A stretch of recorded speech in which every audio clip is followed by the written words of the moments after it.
ముక్కుసూటితనం, ఏదైనా సరే కుండబద్దలు కొట్టే విధానం ఉన్నటువంటి జగదీప్ ధన్ఖడ్ గారు తన ఉపరాష్ట్రపతి పదవికి రాజీనామా చేసి సంచలనానికైతే తెరదీశారు. ఆయన ఎందుకు రాజీనామా చేశారు, దాని వెనక కారణాలేంటి పక్కన పెడితే, ఇప్పుడు ఉపరాష్ట్రపతి పదవిని ఎవరికి ఇస్తారు, ఎవరిని కూర్చోబెడతారు అనే దాని మీద ఇప్పుడు జాతీయంగా చర్చీయాంశమైంది. అయితే ఈ పదవికి నితీష్ కుమార్ ఆలోచిస్తున్నట్లు తెలుస్తుంది. ఈ పదవి కోసం నితీష్ కుమార్ ఆలోచించడం అంటే బీజేపీ నితీష్ కుమార్ గారిని ఈ పదవిలో కూర్చోబెట్టి అక్కడ బీహార్లో సీఎం పదవి బీజేపీ తీసుకునే అవకాశాలు అయితే పుష్కలంగా కనిపిస్తున్నాయి.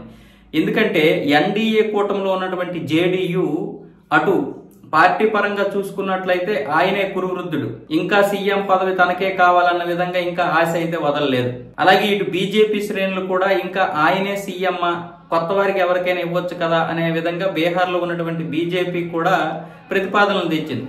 ఇది కాకుండా ఎన్డీఏ కూటమిలో ఉన్నటువంటి ఇతరులు కూడా నితీష్ కుమార్ గారిని మారిస్తే బాగుంటుంది కదా, ఇంతకుముందు ఎక్కువ సీట్లు వచ్చినా బీజేపీకి నితీష్ కుమార్కే సీఎం పదవి ఇవ్వడం జరిగింది.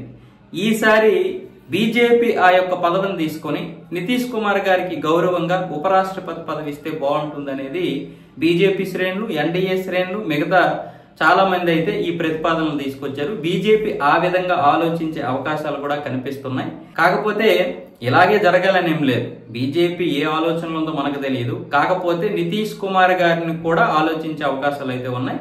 నితీష్ కుమార్ గారు కూడా ఇప్పుడు ఉపరాష్ట్రపతి లిస్టులో అయితే ఉన్నారు. మరి ఆయన సీఎం పదవి కాకుండా ఉపరాష్ట్రపతి పదవికి ఉంటారా, లేకపోతే ఒప్పుకుంటారా ఒప్పుకోరా అన్న విషయం అయితే ఇంకా తెలియలేదు. ఏదేమైనా సరే జగదీప్ ధన్ఖడ్ గారు రాజీనామా చేయడం అనేది కొంచెం బాధాకరమైనటువంటి విషయమే. ఎందుకంటే సుప్రీంకోర్టు కూడా రాష్ట్రపతి అలాగే గవర్నర్ల యొక్క దీన్ని ఎదిరించి వాళ్ళని కూడా కంట్రోల్ చేసే పరిస్థితి వచ్చినప్పుడు గట్టిగా మాట్లాడింది ఆయన.